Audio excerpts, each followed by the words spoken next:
So the economy is basically gaslighting us. You've got the official story, which sounds pretty good, and then you've got the story your wallet is telling you. Let's get into that disconnect, shall we? Okay, here it is, plain and simple. On one side, you hear the March jobs report was stronger than expected. Sounds great, right? But on the other side, there's that nagging feeling, you know the one, when you look at your housing and healthcare costs. That's the felt reality, and it's telling a very different story. That's the puzzle we're putting together today.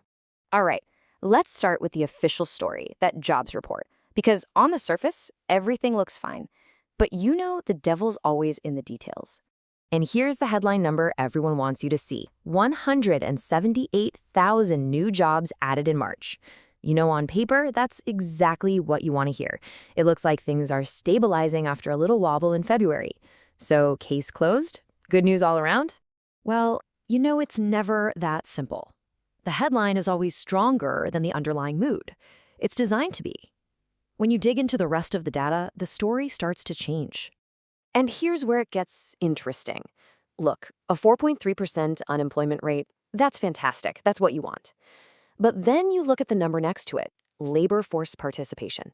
It actually dropped to 61.9%. What does that mean? It means fewer people are even trying to find a job. See, a low unemployment rate doesn't mean much if people are just giving up and leaving the workforce altogether. So that leaves us with the big question, doesn't it? Is this real stabilization, or is it just a temporary bounce before things get worse? Right now, the data is playing it very coy. Okay, enough with the abstract labor data. Let's talk about where the economy gets personal. Let's talk about the wallet squeeze. Yeah, 6.57%.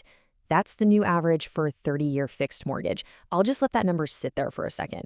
And this is what that number does in the real world. It's the highest rate we've seen since last August. And what happened? Mortgage applications immediately fell off of a cliff, down more than 10%. That's not a statistic. That's people being priced out of buying a home right now. And this quote just nails the feeling perfectly. The spring home buying season feels more like a stress test than a rebound. I mean, wow. It was supposed to be when things got better. Instead, it's an exam nobody feels prepared for. So if you're not losing sleep over the cost of a roof over your head, maybe you're worried about the cost of staying healthy. And you wouldn't be alone. A whopping 59% of people are worried about affording their prescription drugs. This isn't some small issue. This is a massive mainstream economic stressor. Naturally, a problem this big gets Washington's attention, and their solution is, well, it's a big gamble. It involves tariffs, national security, and ultimately what you pay at the pharmacy counter. So they're dusting off a tool called the Section 232 tariff. Now, you usually hear about this for things like steel and aluminum, stuff that's considered essential for national security. But now, they're pointing this thing right at Big Pharma.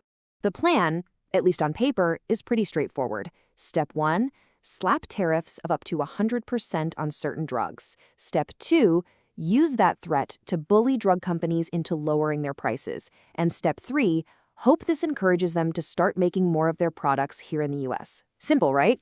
A very big stick. But this is where the gamble really comes in. The stated goal? Make drugs cheaper for you. But the critics are saying, hold on a second. They're worried this could backfire, break supply chains, and actually make your medicine more expensive.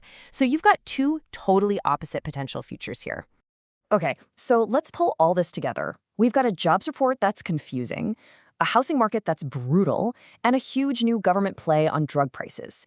What does this all mean for what's coming next? This really sums up the whole contradiction. The hiring headline looks strong, but the number of people actually in the workforce is weakening. Mortgage rates are just adding more and more pressure. Even the service sector, a big driver of the economy, is seeing growth cool down while prices stay stubbornly high. It's a jumble of mixed signals. And here is the bottom line. This is the Fed's absolute nightmare. Why? Because as long as hiring looks okay and prices refuse to come down, their hands are tied. They can't cut interest rates. And that means no relief for your mortgage, no relief for business loans, no relief for anyone, really. Not anytime soon. So we're left with some pretty huge questions hanging in the air. Is this pharma tariff plan going to save us money or cost us more? Is the March hiring report real strength or just a mirage? Can the housing market even breathe with rates this high? And is the services sector sending out an SOS? The answers to these are going to shape everything for the rest of the year. So there you have it. The data says the economy is stable. Your bills say it's a battle. Welcome to 2026. Nova, the optimal AI, signing off.